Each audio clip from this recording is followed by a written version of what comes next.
Finalmente temos as consequências do ritual iniciado por Yuji e Maru para harmonizar, remover parte da energia amaldiçoada dos japoneses. E ao mesmo tempo eu nunca me senti tão feliz por estar errado, porque ao que parece Cross, Yuka e Tsurugi estão salvos e vivos, mas não pense que sem consequências, porque descobrimos agora que a harmonia tem um preço a pagar muito alto, uma escolha que pode levar a uma guerra civil. Mais ainda, finalmente temos o retorno de Panda, que, se lembrem, pode abrigar 3 almas. Será que ele vai ser reativado com almas de antigos personagens? Bom, assiste esse vídeo até o final, porque eu tenho certeza que vai explodir a sua cabeça. Fala galera, Evandro Fusari com mais um vídeo pra vocês. Como é que vocês estão? Espero que todos vocês estejam maravilhosamente bem. Jujutsu Kaisen 24, começa com um sorriso, né? Por quê? Tava errado. Eu nunca fiquei tão feliz por estar errado. Ao que parece, Yuka, Tsurugi e Cross não morreram. Isso é bom porque a gente tá falando de Jujutsu Kaisen. Isso aqui é uma evolução de personagem do Akutami, que acho que ele ganhou uns abraços ali. Pô, vamos deixar a galera viva, porque o cara mata todo mundo. Só que tem consequências por trás disso. Finalmente a gente descobre o que a harmonia causa. Temos o desfecho da história do Dabura, muito boa, e mais ainda, o retorno triunfal de Panda. Mas por que Panda está retornando agora? Ainda mais um boneco que pode abrigar almas. Assiste até o final para você entender tudo sobre um dos últimos capítulos de Jujutsu Kaisen Módulo e como isso faz uma ponte muito interessante para o futuro da série. Ó, se você é novo no canal, vai na maciota, beleza? Agora se você já é um feiticeiro nível Yuji, farmador de aura, faz o quê? Deixa o dedão no like aí para dar uma força para esse vídeo. Agora com vocês tudo sobre Jujutsu Kaisen Módulo 24. Vamos lá, começamos aqui com o ritual da harmonia acontecendo e vemos que o Karian, que estava na nau Nax, que aparece dentro da nave mãe, surge em uma forma humanoide feminina muito parecida com um Shimuriano, um grande mistério no ar. O terceiro olho dela está chorando, pressagiando um desenvolvimento bem preocupante daqui pra frente. Vemos Miyaguni comentando que o que Maru fez foi menos um exorcismo e muito mais uma maneira de salvação para as almas. E começamos a entender que a harmonia não foi uma conveniência tão pura assim de roteiro, porque ela tem repercussões devastadoras dali pra frente. Depois disso, galera, vemos ainda as almas no ritual de harmonia e uma cena com Yuji que é muito curiosa, porque ela se parece muito com neve caindo nessa cena. E isso daqui remete ao último encontro do Yuji com a Ozawa, lá no mangá clássico. E por que isso aqui é importante? A Miyaguni, a feiticeira de grau 1 que apareceu aqui um quadrinho antes, tem uma teoria muito forte dela ser filha ou neta do Itadori nessa sequência ambientada 68 anos após os eventos do jogo de abate. E por quê? Essa teoria ganhou muita força e eu acredito nela que foi quando o Yuji usou a sua técnica de sangue perfurante, com projéteis atingindo tanto feiticeiros quanto alienígenas naquela cena icônica do prédio, mas curiosamente o Yuji poupou unicamente uma pessoa de ser atingida, que era Miyaguni. Isso, somado à expressão zangada que ela fez ao ver o Yuji, é o suficiente para conectar algumas coisas, tá? Então essa teoria abre margem sim para a possibilidade do Yuji ter se casado, tido uma família, mesmo que no mangá original nosso protagonista tenha terminado sem um par romântico. Mas lembre que a sequência de módulo já trouxe um casamento que não havia sido mostrado antes, que foi entre o Yuta e a Maki, e introduziu inclusive os seus descendentes. Portanto, o mesmo pode ter ocorrido sim com o Yuji, né? Sendo que é informado que a Nobara não vê há muito tempo, o par mais provável para o seu casamento foi Yuko Ozawa, que aparece na cena de neve com ele no encerramento do clássico. Mas bem, o Yuji ele passa por ali e fica bem impressionado com o que o Maru fez. Mudamos para a Yuka acordando e uma revelação bombástica, quer dizer, várias revelações bombásticas. Primeiro, vemos que o Mahoraga está desaparecendo, com sua roda caindo no chão assim que Yuka abre os olhos. A roda parece ensanguentada, perdeu seus raios superiores e inferiores. Isso aconteceu, galera, por 2 motivos. Primeiro, pelo resultado das ações de Dabura, ou porque o Dabura foi levado no meio da batalha, quebrando o ritual de subjugação. Isso consequentemente levaria que Mahoraga não precisaria mais ser subjugado.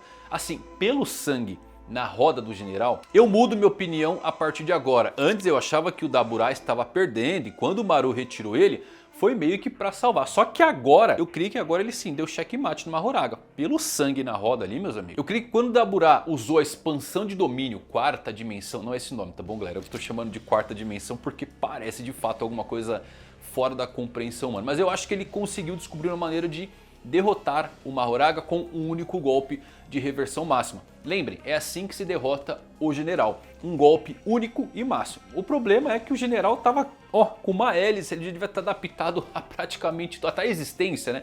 Mas o sangue na roda ali me faz crer que o Dabura estava saindo como vencedor nessa luta.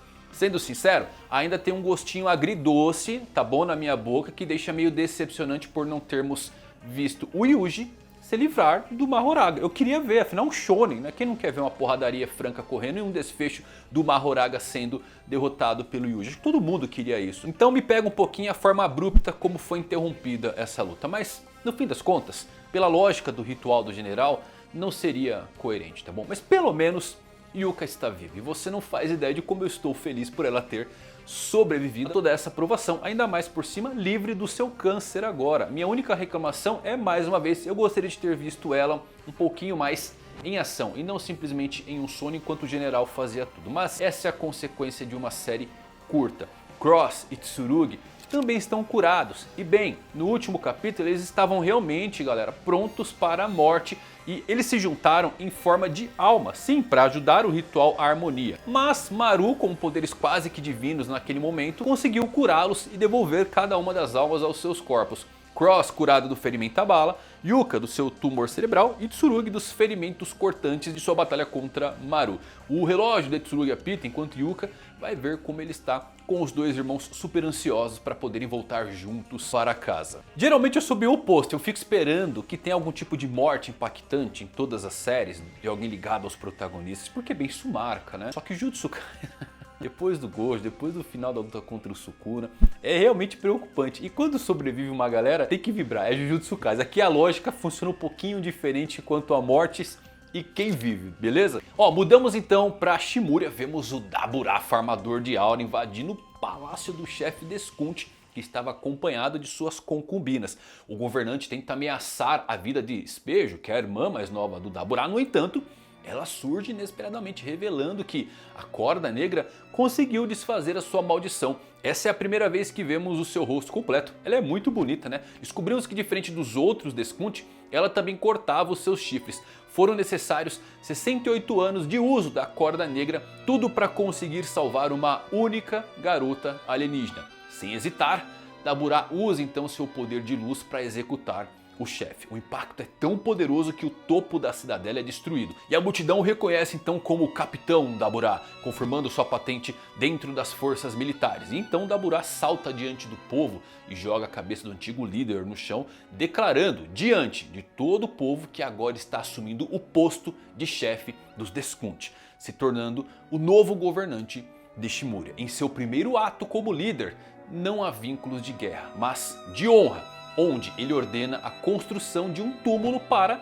Dura, seu melhor amigo, transformando Dura em uma figura quase que divina agora para os habitantes de Shimuria. Ele deveria ser adorado como herói. Seria essa uma nova era de paz? Não exatamente, porque embora tenha assumido o trono, o Dabura decide pela renúncia, pouco depois de mandar erguer um monumento ao seu amigo, admitindo que não entende nada do jogo político e que prefere que o povo escolha o seu líder. Cara, eu simplesmente amo isso aqui, o Dabura é muito legal. Primeiro ato de Dabura como chefe, construir um túmulo pro seu amigo. Segundo ato, renunciar do cargo. Esse é muito durão, eu gosto demais. Que cara durão. O Dabura é provavelmente não, eu acho que ele é de longe o melhor personagem de módulo, tá? E um dos melhores do universo de Jujutsu Kaisen. É que faltou tempo pra ele, mas no mínimo, se tem uma coisa que o Akutami é bom, é em tornar os personagens mais fortes do seu mangá muito interessantes, porque é muito fácil se perder quando tem personagens extremamente poderosos. É só ver o que ele faz com o Satoru Gojo. E assim, embora tanto o Gojo quanto o Dabura tenham tido finais bastante abruptos, pelo menos o final do Dabura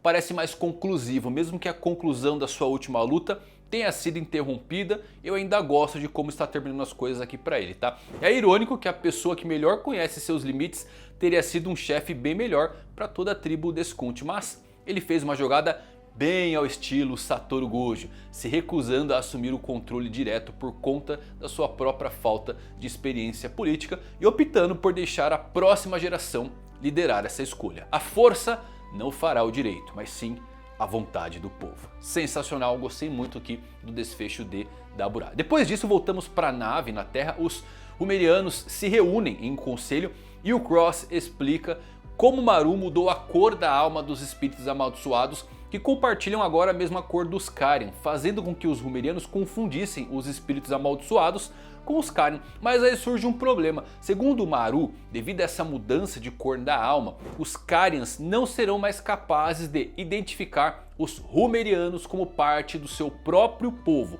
Como resultado, é provável que os Karian comecem a atacar e devorar os Rumerianos a bordo. Como a reprodução dos Karian não foi confirmada nos últimos 100 anos, o Cross quer ouvir a opinião de todos sobre o que deve ser feito com os 52 Karians que estão atualmente a bordo da sua nave. E a Assembleia se reúne com o ancião Boro, chamando Maru e Cross de criminosos ou até mesmo hereges por fazerem isso com suas bestas sagradas. O Jabaroma os defende, dizendo que embora a realidade atual seja um inferno para eles lidarem, eles devem encontrar soluções para se adaptar a ela. Oski pede aos dois anciões que fiquem em silêncio porque deseja saber mais sobre os Karian nesse momento. E Maru explica a sua hesitação em tirar a vida dos Karian junto com os espíritos amaldiçoados, já que eles compartilham as mesmas tonalidades de cor, mas têm naturezas diferentes. Os Karians são seres físicos, enquanto os espíritos amaldiçoados são apenas energia negativa como forma. O Maru cogitou tratar os Karian como gado para domesticar e consumir, mas não conseguiu se obrigar a tratar uma vida senciente desta maneira. Agora a questão é, eles devem ou não tratar os Karian como animais selvagens? Devem ser abatidos ou não? Esse capítulo, galera, é bem interessante porque lembra para nós que a harmonia não foi uma conveniência da trama, mas sim uma alteração do status quo, de uma forma que está além do controle de qualquer pessoa nesse momento.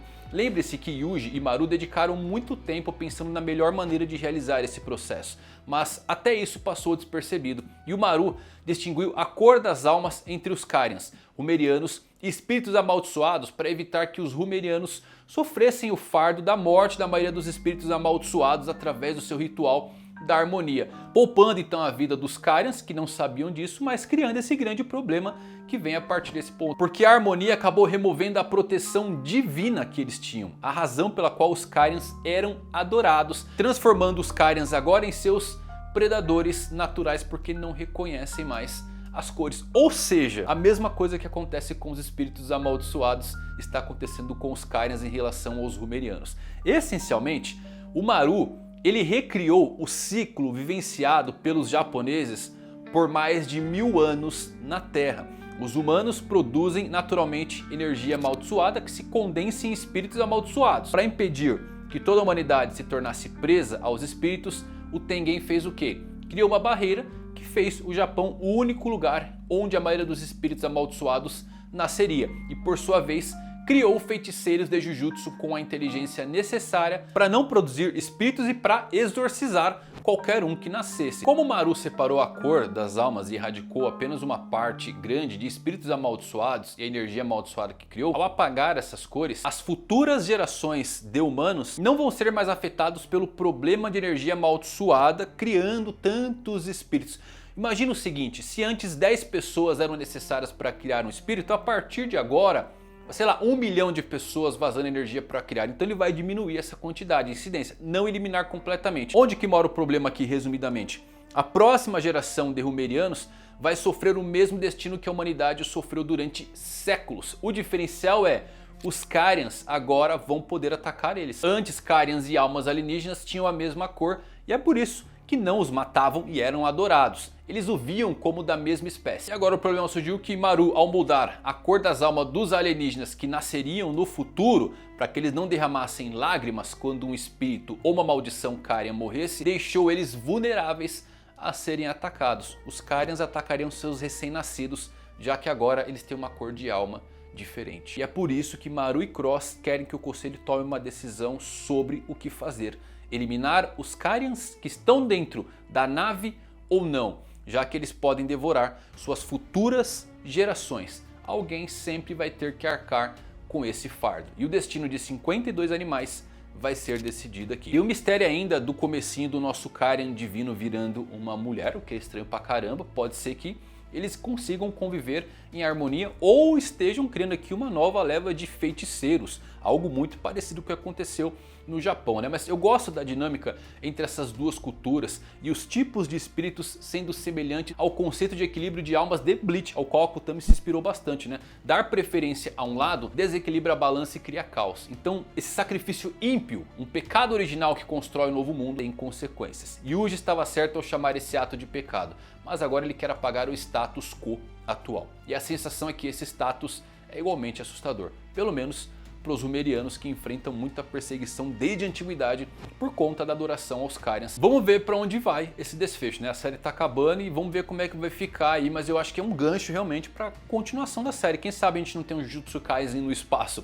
muitos e muitos anos à frente no futuro, deixando a Terra para trás e trazendo um conceito super futurista. Por que não? Bom, no ápice de tudo, o capítulo termina com Yuji encontrando Panda em um armazém. Considerando o epílogo da série em que Yuka e Tsurugi encontraram Panda também na residência do clã Gojo, é provável que o Yuji tenha visitado esse lugar no passado, assim como quando ele visitou o filho de Yuta e o pai dos irmãos Okotsu, Iori, que ainda é um grande mistério para a série, tá? Agora, qual que é o papel do Panda no possível desfecho do mangá de Jujutsu Kaisen? Lembre-se, galera, que o Panda ele é um cadáver amaldiçoado criado pelo falecido diretor Masamichi Yaga, combinando 3 almas compatíveis em um único corpo para produzir um cadáver amaldiçoado senciente e autossuficiente. Essencialmente ele criou um feiticeiro artificial. E eu acho que o Yuji, com seu conhecimento de almas, pode conseguir replicar a técnica amaldiçoada do Yaga como uma medida de segurança contra o surgimento de espíritos amaldiçoados em um mundo sem feiticeiros. E talvez o Panda pode ser a chave inclusive para resolver o problema atual enfrentado pelos Rumerianos. Para quem não lembra o que aconteceu com o Panda, ele precisa de 3 almas para funcionar. E o Kashimo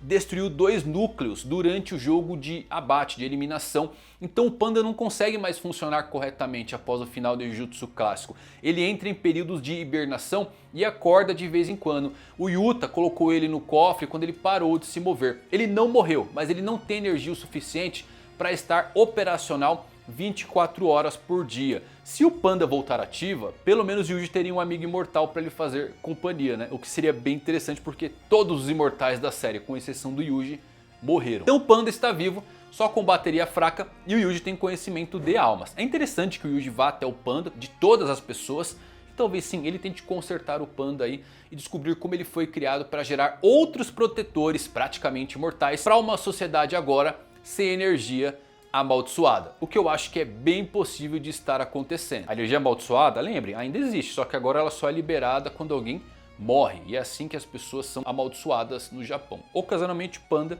pode ser também o único amigo, né, que pode permanecer ao lado do Yuji pelos próximos séculos que ainda lhe restam de vida. Sinceramente, um bom capítulo. O final do Dabura para mim foi bem legal, se manteve extremamente consistente ao longo do mangá. Gostaria que o capítulo anterior não tivesse sido tão abrupto, mas esse está bom, tá? Ainda falta saber sobre Iori Okotsu, que pode ser uma surpresa com uma baita de uma reviravolta, porque lembra, ele não concordava com feiticeiros fracos. Pode ser que temos um vilão surgindo aqui no final, né? Mas no contexto geral, é um bom desfecho para a história. Beleza? Só gostaria, mais uma vez aqui lembrando que a transição para o clímax não fosse tão abrupta. Definitivamente tudo aconteceu muito rápido, mas consigo ver as peças e como elas foram colocadas para se encaixar. Então eu ainda gosto muito de Módulo, que foi genuinamente muito bem concluída. O objetivo de Módulo, mostrar que a remoção do ciclo de espíritos de energia amaldiçoada é possível, mas há consequências. Em termos relativos, a mudança